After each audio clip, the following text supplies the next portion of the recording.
République et nation, c'est que des stations de métro. Si tu veux, on se pose au skatepark et on discute au skatepark. Ouais, j'ai envie de faire ça, ouais. Vas-y. Ah ouais, putain, là. Vous avez déjà pris des images et tout ici? Ouais, souvent, souvent. Là, le truc, il est mortel, là. Souvent. Le beau temps, là. Souvent. Souvent, on prend des trucs là. Non, c'est bien ici, quand il y a un rayon de soleil, tu t'y crois. Hein. On se croit en Californie. Hein. Miami. Grave. Ils sont toujours sur Paris, c'est des Parisiens. Il y a le TGV qui arrive là. Les Casals, maintenant, c'est un Parisien, lui. Ah, genre, c'est les Parisiens qui ont inventé ça. Vous avez oublié Brooklyn, vous les gars. Vous avez oublié Spike Lee et compagnie. Hein. Crachez bien dans la soupe. La France, j'y suis, j'y reste. Anticolonial, Jean Jaurès. Je suis un nouveau franco-algérien comme Jacques Mansour Vergès. Je suis le coq et le fennec. Vois-tu la voix que je fais naître? Je suis un cocktail explosif, Ramadan, Brassens et Edwy Plenel. On cherche des modèles, ils cherchent des modèles économiques. Tu cherches le problème, il n'est pas dans les mots d'un gosse de 8 piges.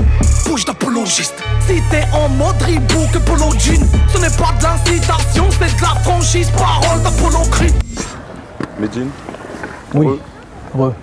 Donc là, tu nous as emmené Zarma au bord de la mer. Quoi, Zarma, t'es fou quoi. Poète et tout ça. Genre, c'est là qu'on vient prendre l'inspiration. Ouais, genre. C'est dans les hauteurs qu'on prend l'inspiration. Ça t'arrive ça? Genre, tu vas au bord de la mer, tout comme les gens, ouais, je vais au bord de la mer pour prendre l'inspi, j'écris des trucs. Là, pas chercher l'inspi avec mes enfants au skatepark, etc. Mais tu crois que j'ai besoin de ça pour trouver l'inspi? Non, je sais pas, parce que souvent les gens qui font les poètes, ils aiment bien dire, ouais, je m'isole dans une maison, je vais au bord de la mer. Non, j'aimerais bien, je te dis la vérité là, j'aimerais bien de trouver l'inspiration en mode apaisé, etc. Moi, je trouve l'inspiration en mode dans le feu de l'action. Ouais. J'aime ça, j'aime l'adversité, j'aime être piqué au vif, etc. pour pouvoir réagir ou surréagir, tu vois. Ouais. C'est là que c'est intéressant. Mais souvent, ouais, les gens, ils font leurs meilleurs morceaux quand ils sont au pied du mur, entre guillemets, quand ils sont... Ça dépend. Souvent, parce que là, t'as sorti un morceau, ouais. T'as fait du genre de la trappe consciente, je vais appeler ça. T'as le droit de l'appeler comme ça. Speaker corner. C'est de la trappe, mais il n'y a pas de conneries dedans, tu dis des trucs... Parce qu'en général, la trappe, c'est des conneries, c'est ce que tu es en train de dire. Non, c'est pas ce que je veux dire. Bah, la trappe, c'est léger, quoi. La trappe, c'est léger. Dans les thématiques. Ouais, dans les thématiques, ouais, on va pas se mentir. Il n'y a pas trop de thématiques dans la potra en général. On balance... Vas-y, on va appeler un chat un chat. Ça parle... Bon, je vais pas dire ça parle de bif, ça fait l'apologie des choses, etc. Meuf, Kalash, truc, tu vois. Après, tu sais, t'as des mecs comme Dossé qui sont pas forcément que axés sur ça. Voilà, ils ont des références et ça peut être intéressant. Ouais. Selon moi, hein, tu sais, si tu me demandes mon avis, t'es un peu là pour ça. La trappe, ça sauve le rap pour moi. C'est en train de sauver le rap.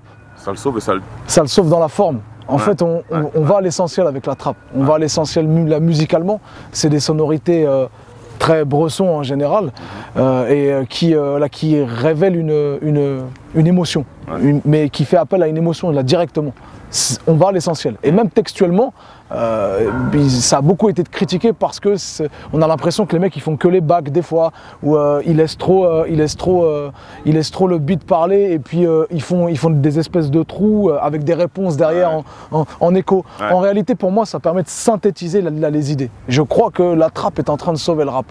Moi, ça m'emmerde un peu d'écouter du rap classique comme il y en avait dans les années 90. Je me fais chier, c'est un peu trop téléphoné la façon de construire les choses. Je crache pas dans la soupe, tu vois, parce que j'aime encore cette forme de rap-là.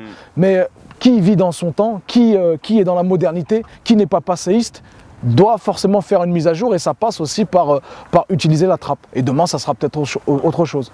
Non, moi, après, il y a peut-être d'autres trappes. Moi, quand j'écoutais ton morceau, je me suis dit, ah ouais, quand même, il dit des vrais trucs, quoi. Dedans. On y arrive. Et tu vois, là, moi, mon but, c'est de prouver que sur des sonorités comme celle de la trappe, le drill, etc., on peut avoir un discours construit, intelligent, et de garder surtout de la subversivité, de rester hardcore. Parce que la trappe, c'est quand même du rap hardcore en réalité. Moi, je fais pas du rap conscient. Là, je fais pas du rap conscient. Tu vois, parce que là, les gens, ils essaient d'associer les... Parce que tu es dans cette case-là, tu es au courant. Mais c'est à cause de vous, ça. Ça, c'est à cause de vous. Les journalistes. Ça, c'est un terme de journaliste, ça, le rap conscient. Bon. C'est un terme de journaliste. Et au final, tu finis par te définir comme on t'a appelé. Ouais. C'est un peu comme les immigrés, les fils d'immigrés, les issus de l'immigration, les Français de seconde zone. À force d'entendre ça dans les médias, parce que tu sais, c'est un sport national en France, hein, on classifie les gens, on les met dans des cases, bah, toi, tu finis par adopter ces choses-là. Mais moi, je fais du rap hardcore, c'est ce que j'aime depuis le début. Mon album en septembre, c'était hardcore. Djihad, c'était hardcore. Et donc, si la trappe, c'est la meilleure façon de faire du rap hardcore en 2015, je vais passer par la trappe, mon frère. Donc Medine fait du rap hardcore. Clairement. Ok. Ouais, mais ouais, parce qu'il y a des phases hardcore. C'est hardcore dans l'imagerie, c'est hardcore dans la façon de dire les choses, c'est laconique dans la façon de donner les punchlines.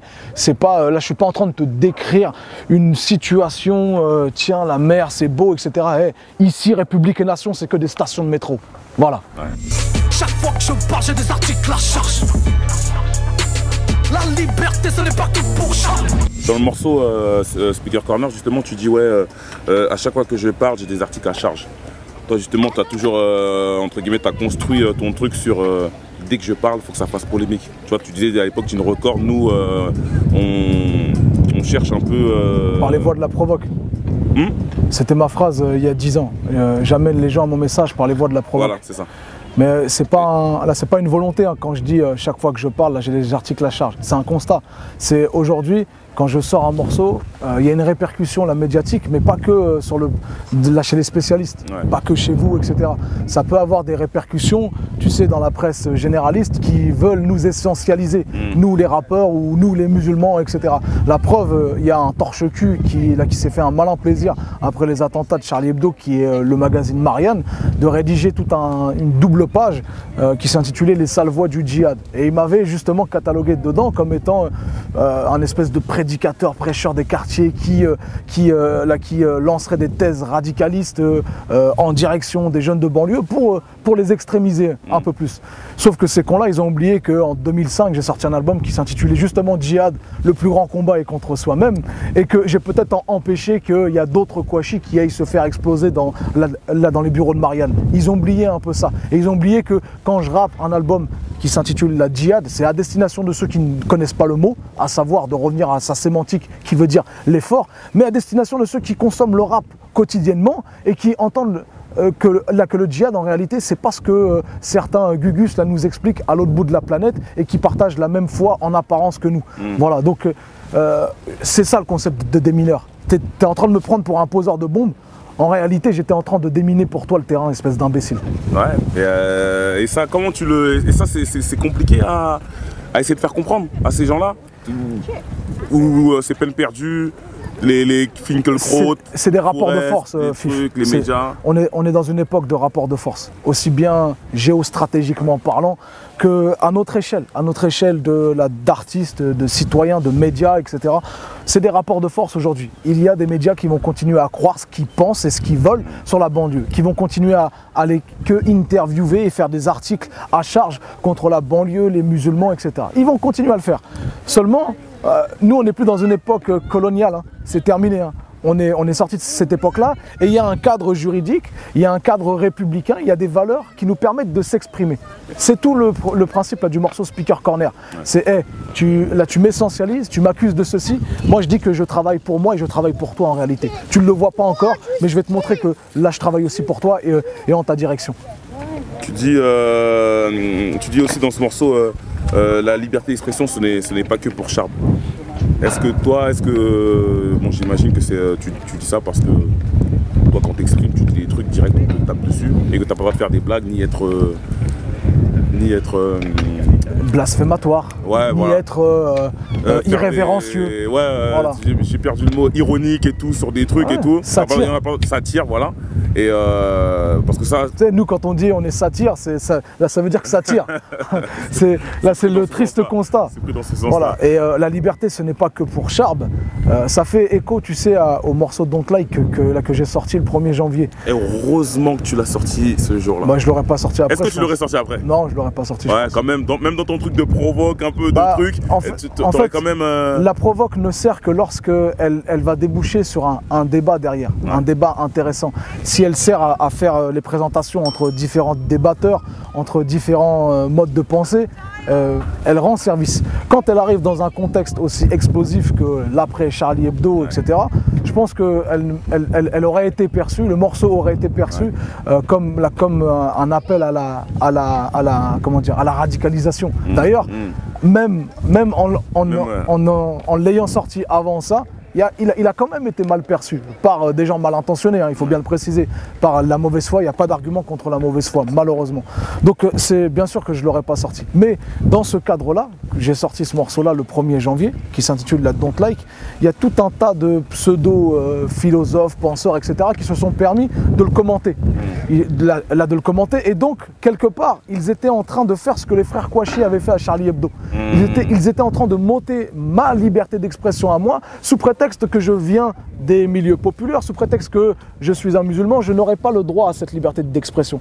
Et c'est là tout le paradoxe et toute la contradiction de ces personnes, hein.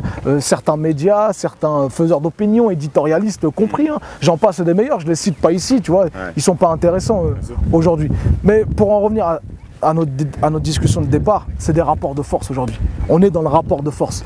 Vous ne me ferez pas devenir ce que vous pensez de moi. Vous ne me ferez pas devenir la caricature que vous voulez que je devienne.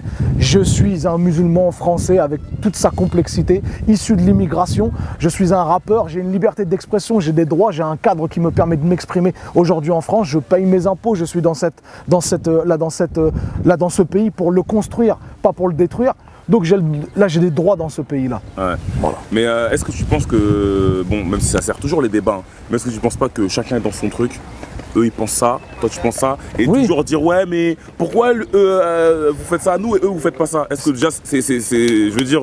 c'est ce que je te dis. Est-ce qu'après ça nous renvoie pas dans un truc communautaire? De toute façon, eux ils nous aimeront jamais. C'est là le risque. Eux ils nous aimeront jamais, de toute façon on leur fera jamais changer d'avis. Et vice versa, vas-y, on reste entre nous, on fait nos trucs et voilà, comme je sais pas, ils font state ou... Là, l'idée c'est pas de débattre et d'essayer de faire changer d'avis. Tu as le droit de penser ce que tu penses. Il faut juste que tu sois conscient qu'on est dans une époque de rapports de force. Et les rapports de force doivent te renforcer, c'est bien le terme approprié, te renforcer, toi, dans ton argumentation. Tu dois être blindé. C'est ce que je reproche à un Dieudonné, par exemple. Pourquoi aujourd'hui il refuse le débat contradictoire? Refuser le débat contradictoire, faire du monomédia, uniquement son propre média, etc. C'est un modèle économique, mais ça n'est pas constructif et ça n'est pas productif sur le plan des idées. Quand tu as une véritable idée, que tu sais qu'elle est importante, que tu sais qu'elle est bonne et que tu as les arguments pour, bah, n'aie pas peur d'aller en débattre avec les autres en réalité. Même si c'est du rapport de force, même si tu ne feras pas changer la personne en face d'avis, peut-être qu'elle va évoluer, mais peut-être même que les gens et la foule qui sont en train de regarder ce débat-là, eux, ils sont un peu dans le doute, dans l'indécision. Peut-être que tu vas leur apporter, eux, des arguments, tu vas leur donner des uns pour, au quotidien, pouvoir affronter ce débat qui est en train de nous diviser. Donc le communautarisme, c'est le piège. Le monomédia, c'est aussi le piège. Le débat contradictoire, c'est la solution. Et surtout, avoir en tête que les rapports de force existent et que tu ne feras pas changer d'avis la personne en face. Par contre, tu peux donner des arguments à des milliers d'autres personnes qui sont en train de regarder ce débat. Ce que je suis parle tellement fort qu'on en oubliera ce que je dis. Ce que je suis parle tellement fort qu'on en oubliera ce que je dis. Tu dis, t'as la face, c'est celle qui revient souvent là, comme un gimmick. Ce que je suis est tellement fort qu'on oubliera ce que l'on dit. Ouais, ben donc c'est en gros comme dit la phrase.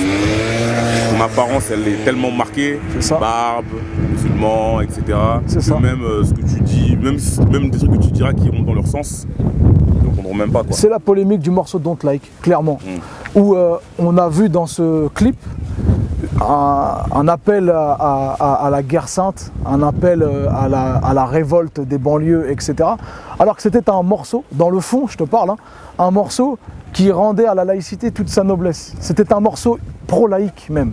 C'était un morceau qui allait dans le sens des discours de l'Observatoire de la laïcité, qui rendait service à des dizaines de professeurs aujourd'hui. Ce morceau devrait être étudié à l'école. Pourquoi? Parce qu'il exorcisait la laïcité là, de ces démons-là. Mais au final, parce que c'est un arabe, parce que c'est un musulman qui a ce propos-là, parce que ce sont des noirs et des arabes dans un clip sur du rap avec une attitude, parce que le rap fait référence à une attitude, hein, c'est une réalité, c'est pas du slam, c'est pas de la chanson populaire, etc. C'est pas de la variété, c'est du rap avec son attitude, comme on est. Là je dis ce que j'ai à dire, comme je suis. Toi tu voudrais que je dise ce que j'ai à dire d'une autre façon, que je rase ma barbe, que je bois un petit coup de pinard avec toi autour d'une table et que je te dise mais la laïcité, oui, c'est la solution, etc. Non, non, non. Écoute, il y a des gens comme moi, dans toute leur complexité, et qui te renvoient à ton propre imaginaire et qui ont un discours qui te rend service à toi aussi. C'est l'idée. Mais le truc, peut-être qu'ils ont regardé le clip d'une oreille. Et c'est ça le problème. Et qu'ils ont vu les images, Marianne, tout ça. Il est là le problème. Dans leur cerveau, ça fait ah ouais, lui. Il est là le problème. Il a sa barbe, lui, c'est forcément un discours. Le sport national en France, c'est la classification, l'essentialisme. C'est voilà, c'est un rappeur. C'est un musulman, c'est forcément à charge contre la France. Ouais. C'est forcément un rappeur qui est en train de cracher sur la France, qui est anti-américain. Et caricaturalement, je peux t'en sortir des dizaines et des dizaines de choses comme ça. En réalité, non. En réalité, c'est l'inverse. Je suis en train de travailler pour toi. Toi qui m'essentialise, toi qui a des préjugés sur moi, je travaille pour toi et tes enfants en réalité.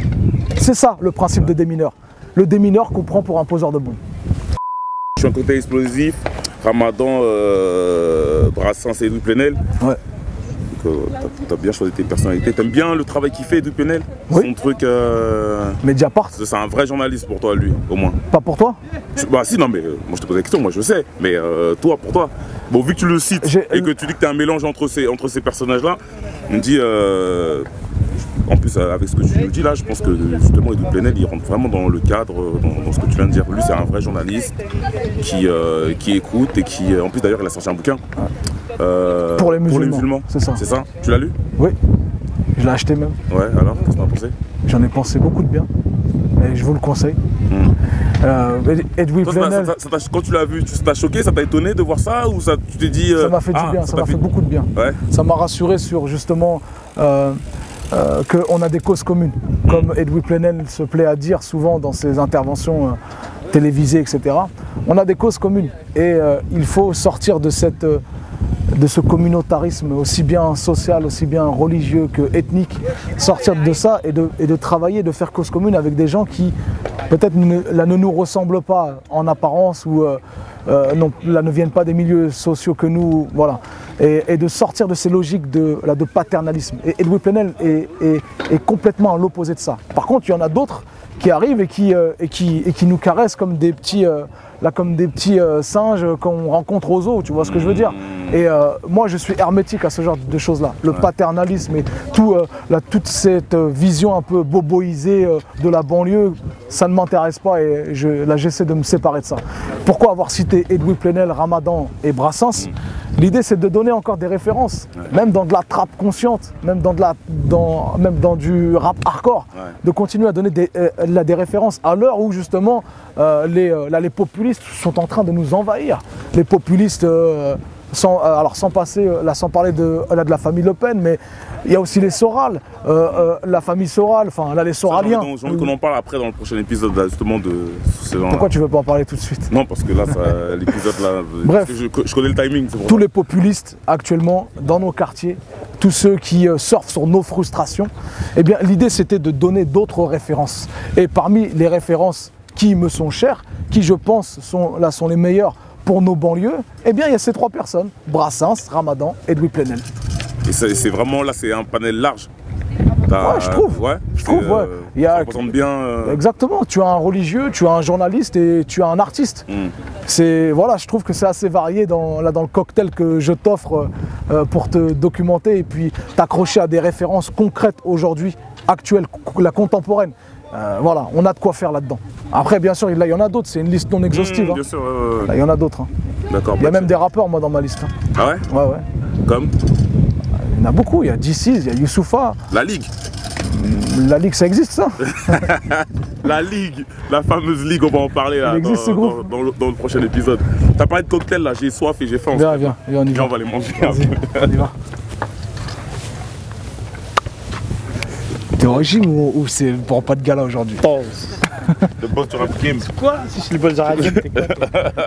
T'es le boss de la musique urbaine alors? Tu travailles avec des bails de Deezer, Spotify? Bon, moi non, c'est vous qui êtes dans... Ah moi ça va quoi? Vous faites des bails à la Beyoncé, sortez des albums, personne au courant, ça fait numéro 1. Des bails de Beyoncé, des bails de Drake, ils font des Drakeries. Ça fait des numéros 1 au top.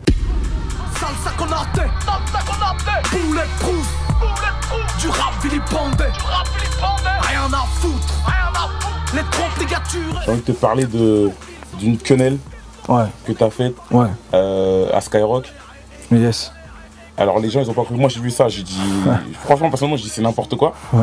T'as le droit de le penser. Tu vois, je dis qu'est-ce qu'il nous fait? T'as le droit de le penser. Et les gens en plus, même les gens qui te suivent, ils ont pas compris. C'est vrai que ça a été. J'ai vu les commentaires, alors moi j'ai compris ce que tu voulais faire. Ouais. Mais eux ils ont pas compris. Ils ont dit attends, il a un Skyrock qui fait une quenelle alors qu'il est dans le système. C'était une source d'incompréhension, c'est vrai. Le temps est une créature comme le trône du diable. La vie de rue c'est pas une telenovela. Stop. Qui distribue les bons et les mauvais points sur la planète Terre. Stop. Qui juge réglementaire les tailles de jupe à Charleville-Mézières. Stop. Fini les bails de bicos. Fini de beurre et leurs biscottes. Mon EP ne sort qu'en digital mais ne me paye pas qu'en bitcoins. Purée le bitcoin comme une tape, pas de ronda.